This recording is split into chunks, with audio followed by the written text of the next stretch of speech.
নমস্কার বন্ধুরা, নবদিগন্ত চ্যানেলের পক্ষ থেকে আপনাদের সকলকে জানাই স্বাগতম। তো বন্ধুরা, এখন আমি আপনাদেরকে পর্ষদ সভাপতি গৌতম পাল আপকামিং ভ্যাকান্সি নিয়ে কি বলেছেন ডিএলএড ঐক্যমঞ্চ 2022 স্টেট পাসদের তার লাইভ ভিডিও এখন আমি আপনাদেরকে এই ভিডিওর মাধ্যমে শেয়ার করতে চলেছি। তো আপনারা সম্পূর্ণ ভিডিওটি স্কিপ না করে প্রথম থেকে শেষ পর্যন্ত দেখতে থাকুন। এবং 2022 ডিএলএড মামলার জন্য আগামী সোমবার সুপ্রিম কোর্ট যে ভ্যাকান্সি হলফনামা জমাতে বলেছে, তাদের কাছে যে এক্সট্রা ভ্যাকান্সির কথা বলা হয়েছে 3000 মতো ভ্যাকান্সি, সেই ভ্যাকান্সি নিয়েও পর্ষদ সভাপতি গৌতম পাল কী বার্তা দিয়েছেন তা এখন এই ভিডিওর মাধ্যমে আপনারা সম্পূর্ণটাই জানতে পারবেন। তো সম্পূর্ণ ভিডিও স্কিপ না করে প্রথম থেকে শেষ পর্যন্ত দেখতে থাকুন। এই ভিডিওতে আপনারা অনেক ইনফরমেশন পেয়ে যাবেন। তবে যারা প্রথমবার এসেছেন আমার চ্যানেলটিকে সাবস্ক্রাইব করে অল নোটিফিকেশান অন করে দেবেন। তো চলুন আমরা এবারে লাইভ ভিডিওটি বিস্তারিত দেখে নিই। আজকে আমরা অ্যাসোসিয়েশন থেকে পর্ষদে দেখা করতে এসেছিলাম সভাপতির সাথে। আজকের দিনটা আমাদের জন্য খুবই গুরুত্বপূর্ণ, কারণ এর আগে যে 22 তারিখে যে 22 যে কেসের ব্যাপারটা স্টে ওঠার ব্যাপার নিয়ে কীভাবে কী আর্গুমেন্ট হয়েছে এবং তার পরিপ্রেক্ষিতে আমরা খুবই দুশ্চিন্তায় ছিলাম, যেহেতু বোর্ড থেকে একটা হলফনামা দিয়ে জানানো হয়েছে যে ওদের কাছে এক্সট্রা ভ্যাকেন্সি রয়েছে এবং সেই ভ্যাকেন্সি কোথা থেকে নেবে বা কিভাবে নেবে সেই বিষয়টা হলফনামা দিয়ে নেক্সট সোমবার দিনে আমাদের জানাতে বলেছে পর্ষদ সভাপতিকে। তো সেই বিষয় নিয়ে এবং আরও অন্যান্য অনেক প্রশ্ন ছিল, সেগুলো নিয়েই আজকে মেনলি প্রশ্নগুলো করতে এসেছিলাম।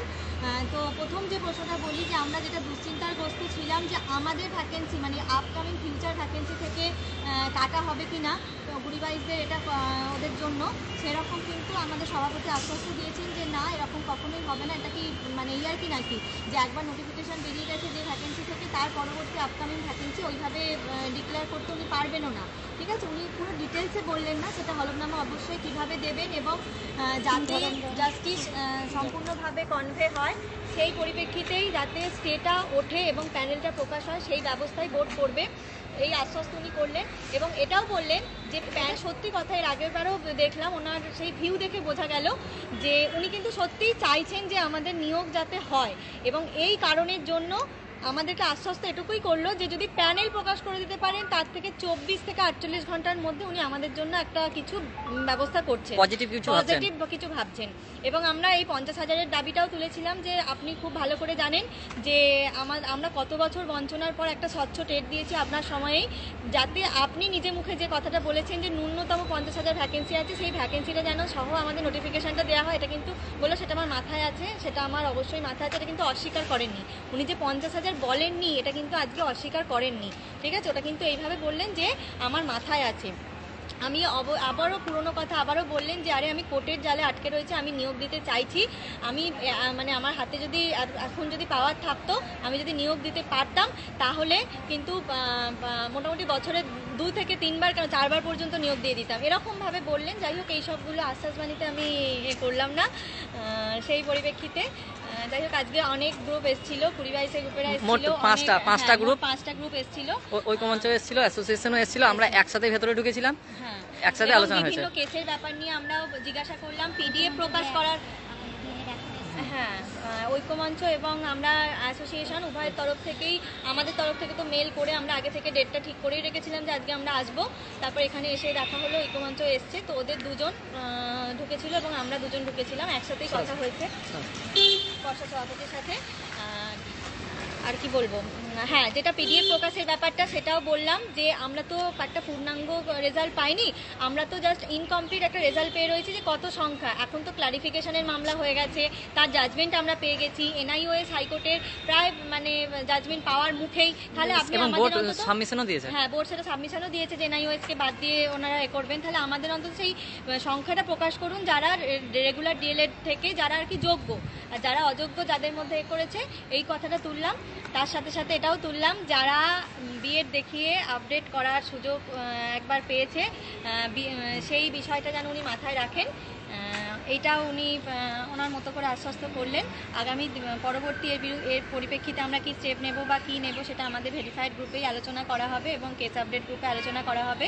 আপাতত আপডেট এটাই, যেটা আমরা চিন্তা করছিলাম, যেটা সকলের মধ্যে একটা বিতর্ক মানে তৈরি হয়েছিল যে আমাদের আপকামিং ভ্যাকেন্সি থেকে আমাদের আপকামিং ভ্যাকেন্সি থেকে কাটা হবে, এটা কিন্তু মানে ভুল বার্তা। ওইভাবে নিজে পর্ষদ সভাপতি নিজেই বললেন যে এইভাবে আপকামিং ভ্যাকেন্সি থেকে কাটা যাবে না, এটা কখনোই না। উনি কি ব্যবস্থা করেছেন সেটা ডিক্লেয়ার করলেন না, যে উনি কি হলফনামা দেন সেটা বলবেনও না, কোর্টের ব্যাপার এবং ওনাদের ব্যাপার, আমাদেরকে তো বলে। কিন্তু এটা আশ্বস্ত করলেন যে ওইভাবে হয় না, আপকামিং ভ্যাকেন্সি থেকে মানে যে ভ্যাকেন্সি একবার ডিক্লেয়ার হয়ে গেছে তার পরবর্তী ভ্যাকেন্সি নিয়ে কিন্তু অন্য কিছু করবেন না। এইটুকুই আপাতত আপডেট রয়েছে। আর একটা দ্রুত যদি আমাদের প্যানেল প্রকাশ মানে 17দের প্যানেল প্রকাশ হয়ে যায়, আমরা একটা দ্রুত সুখবর পাবো। আর আমার যে আরো বন্ধুরা এসছে তাদেরকে একটু বলবো কিছু বলার জন্য। বলছি যে আমাদের যেটা এই মুহূর্তে দরকার, 1 নম্বর দরকার হচ্ছে আমাদের হিউজ পরিমাণে একটা শূন্যপদ। এই শূন্যপদের জন্য এত লড়াই, এই শূন্যপদের জন্য আন্দোলন, এই শূন্যপদের জন্য অ্যাসোসিয়েশন প্রথম যেটা করেছিল আইন অমান্য, সেখান থেকে অ্যাসোসিয়েশনের জন্ম। এবং এই শূন্যপদের ব্যাপারে মূলত আজকে আমরা এসেছিলাম পর্ষদ সভাপতির কাছে, যে আপনারা কী ভাবছেন, বা যে শব্দগুলো আমরা শুনেছিলাম কানে যে এত অত, তো সেখানে উনি এক প্রকার আশ্বাস দিয়েছেন এবং 50,000 যে বলেছি সেটা অস্বীকার করেননি, এবং ওই শব্দটাও কিন্তু উনি অস্বীকার করেননি। উনি বলছেন আমি তো দিতে চাই, কিন্তু এরকম কোর্টে কেস থাকলে আমি কীভাবে দেবো, একদম ক্লিয়ারভাবে উনি কিন্তু বলে দিয়েছেন আমাদেরকে। এই একটা বিষয়। আর দ্বিতীয় বিষয় হচ্ছে উনি কিন্তু মানে 17 মানে যেটা 2022 স্টেট রিক্রুটমেন্ট, তো সেই রিক্রুটমেন্ট প্রসেস কমপ্লিট হলে উনি কিছু একটা পজিটিভ ভাববেন আমাদের এই সম্পর্কে। লাইনটুকুই বলেছেন, সেটা আমাদের সম্পর্কে, এই আমাদের সম্পর্কে। তো এবার উনি ভাববেন এইটুকুই শুধু বলেছেন। তো এটাই আর কি, মানে অ্যাকচুয়ালি আমার শূন্যপদ। এবং এটাও বলেছেন যে আন্দোলনে উনি যে খুব মানে অস্বস্তি প্রকাশ করছেন, এটা হ্যাঁ এটা একটা ইঙ্গিত দিয়ে বুঝিয়ে দিচ্ছেন যে আন্দোলন করলে বা এই কি বলবো, মানে এটা হয়তো বলাটা উচিত না, মানে অন্য আরো অনেক বিষয় আমাদের আলোচনা হ্যাঁ যেগুলো এটা আমরা দুঃখিত, সেই বিষয়গুলো ওপেন বলতে পারবো না, বলবোও না, পরিষ্কারভাবে বলছি। তো বলা উচিত না, কারণ সেই অতি সন্ন্যাসীরা গাজন নষ্ট, এরকম তো কথা আছে আপনারা জানেন। তো সেই বিষয়গুলো বলবো না। তো এই হচ্ছে বিষয়। আর পজিটিভ ভাবছেন, উনি বললেন পজিটিভ ভাবছেন। এবার দেখো বাকিটা তো সময় এলেই বুঝতে পারবো কতটা পজিটিভ ভাবছেন, কি ভাবছেন, কেন ভাবছেন, এটাই আর কি। হ্যাঁ, এবং আগামী সপ্তাহের মধ্যে আমরা কিন্তু বুঝতে পারবো। মানে আমাদের জন্য এই মাসটা এবং আগামী ফেব্রুয়ারির প্রথম সপ্তাহটা খুবই ভাইটাল। সবাই প্রস্তুত থাকো, যে কোনো দিন, যে কোনো মুহূর্তে, যে কোনো জায়গায় আমাদেরকে কিন্তু যা কিছু করতেই হতে পারে। এই জিনিসটা মাথায় ঢুকে নাও। এবং আমরা আজকে শুধুমাত্র পর্ষদে দেখা করতে আসিনি, এর সাথে আরো অন্যান্য কাজ আছে, সেই কাজগুলো আমরা নিয়ে এসেছি। এবং পরবর্তী যে কেসের যে আমাদের মাথায় রয়েছে, যারা কেস আপডেট গ্রুপে রয়েছে, যারা আমাদের হেল্প করছেন ফান্ড দিয়ে, স্বচ্ছতার সাথে আমরা কাজ করার চেষ্টা করছি, যাতে আমাদের হিউজ পরিমাণ ভ্যাকেন্সি সহ আমাদের শুধুমাত্র যারা রেগুলার ডিএলএডরাই যাতে সুযোগ পায়, সেই সুযোগে আমাদের অধিকারে যাতে অনধিকার প্রবেশ কেউ করতে না পারে, এই সমস্ত ব্যাপার নিয়ে যে আমাদের কেসের গ্রাউন্ড ভাবা রয়েছে। উকিলের সাথে অলরেডি কথা সবকিছু বলা ফাইনাল হয়ে রয়েছে, শুধুমাত্র আমরা ফান্ডিংয়ের অভাবে কেসটা করতে পারছিলাম না। সেই কারণেও আজকে সবকিছু কমপ্লিট করার জন্য বা ফাইনাল কথা বলার জন্য আমরা নানা রকম কাজ চালাবো। এটুকু বলতে পারি যে জিনিসটা নিয়ে বিশাল একটা বিতর্ক সৃষ্টি করা হচ্ছিল, বা আপনারা হয়তো প্যানিক করছিলেন যে আমাদের আপকামিং ভ্যাকেন্সি থেকে হয়তো কেটে 2022-এর জন্য, এরকম কিন্তু উনি পরিষ্কার বলে দিলেন এরকমভাবে হয় না। তো আপনারা দেখলেন সম্পূর্ণ লাইভ ভিডিওটি কেমন লাগলো আপনারা অবশ্যই কমেন্ট বক্সে জানাবেন। ভিডিওটি ভালো লাগলে অবশ্যই চ্যানেলটিকে সাবস্ক্রাইব করে আমার ভিডিওতে লাইক শেয়ার কমেন্ট করতে ভুলবেন না।